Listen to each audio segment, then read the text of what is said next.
One of the really striking things about the attack on the Charlie Hebdo magazine is that it has been conducted clearly by people who are both military professionals and, I'll wager, have combat experience. They have killed in the past. Now, this is very, very different to the sort of self-starter, so-called lone wolf attacks that we've seen on the streets of London with the murder of Lee Rigby using kitchen utensils, or indeed recent attacks inside France where people have used vehicles as weapons.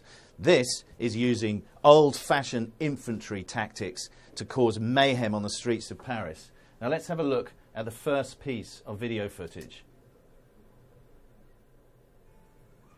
Now, I'm going to stop it just before the firing starts. The two individuals who've exited this car these are the two terrorists, two of the three terrorists. They are moving in what's called mutual support of one another. They're spaced out and they're slightly staggered. One is further forward than the other. But both of them are mounting their weapons correctly. They're taking aim down the sights. They're not spraying. They're not firing from the hip because their target further down the street is a policeman.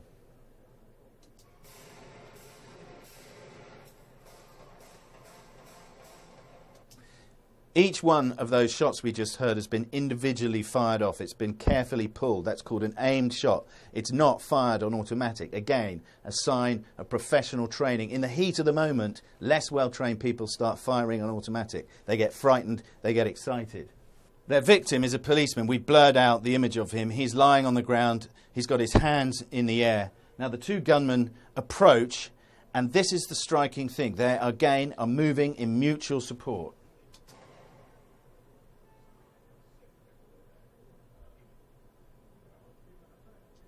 Now, we paused it at the point just before the gunman in the far ground actually executes. He murders the policeman on the street, but he does so without breaking stride. He does it at a jog, with a familiarity with his weapon and a coldness that, to me at any rate, indicates that this man has killed before. They then move on down the street, check that they're safe, and then start moving back to their vehicle.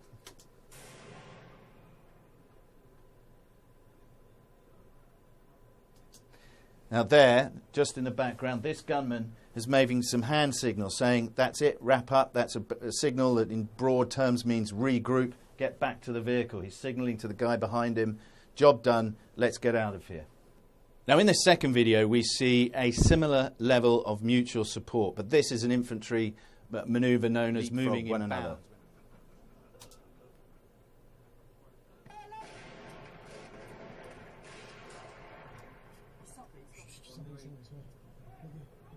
So there we see a gunman at the junction in the street there. He's gone forward. We know from other camera angles that we've looked at that this actually shows the two gunmen moving forward and opening fire at a police car. But at this moment, we have one gunman forward and one is just emerging from next to his car.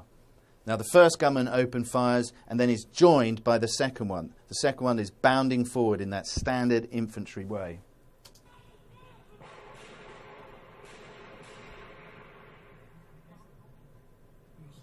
And then they both withdraw, again facing towards where they perceive the threat may come, and they go back to their car. And the chilling moment here is that back at their car, they're extremely calm. Again, that would indicate that they're not overexcited, that they've got control of their adrenal reactions in this fight or flight environment, and that they're pretty relaxed. They've done this before.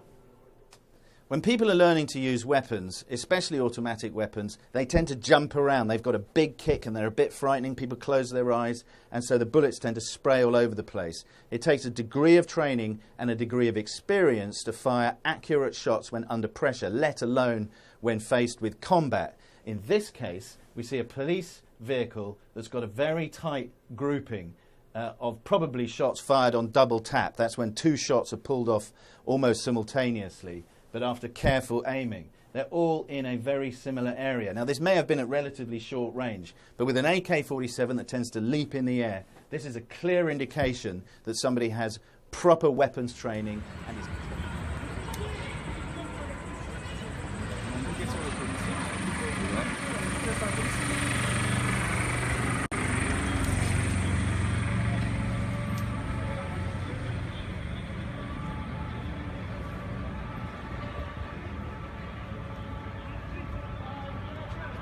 Oui, parce que putain, vous avez vu, c'est des culés.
S'il te plaît.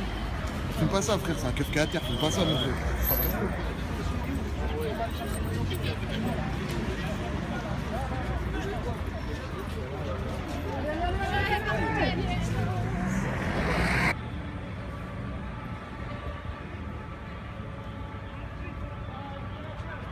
Oui, parce que putain, vous avez vu, c'est des culés.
T'as pas de cigarette, s'il te plaît?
Chut, ils sont là. Les deux.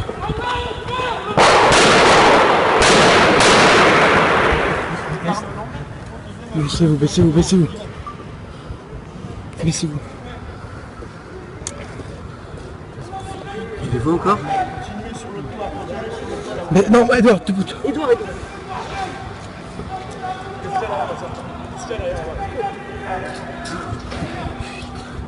Faites gaffe.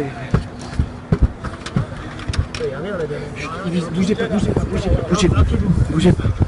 Il y a un trou. Ouais.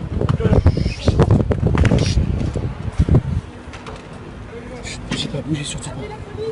On l'a déjà appris. C'est bon.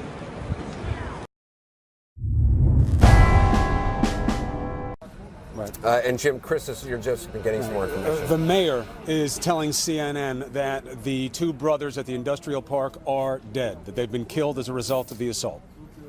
So this is the mayor of the local town where this attack, where this standoff was taking place. So the two brothers you're seeing on the screen, Sharif Kouachi and his older brother Saeed Kouachi, 34-year-old Saeed Kouachi, 32-year-old Sharif Kouachi, are, according to the mayor of this town, they are dead. These are the two suspects who police believe were involved in the attack on Charlie Hebdo. The ID for Saeed Kouachi had been found in one of the getaway vehicles that was used, clearly a huge mistake on the part of these attackers who wanted to remain operational, who wanted to escape from the Charlie Hebdo attack in order to continue creating mayhem in Paris and possibly in other locations throughout France.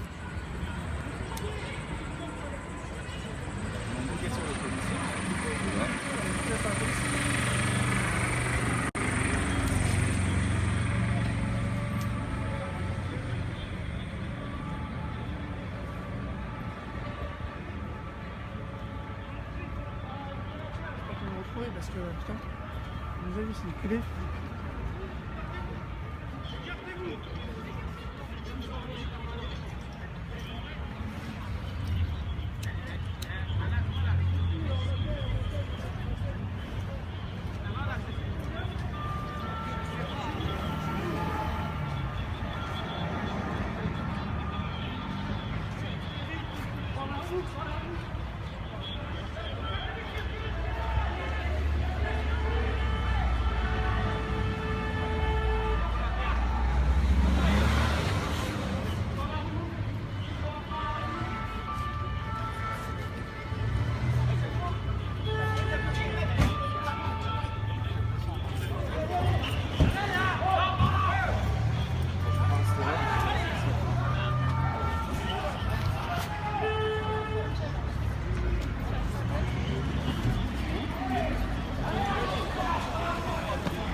S'il te plaît.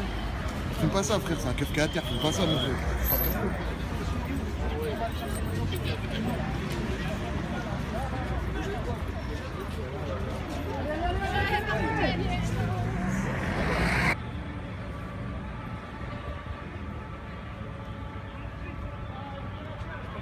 Parce que putain, vous avez vu, c'est culé.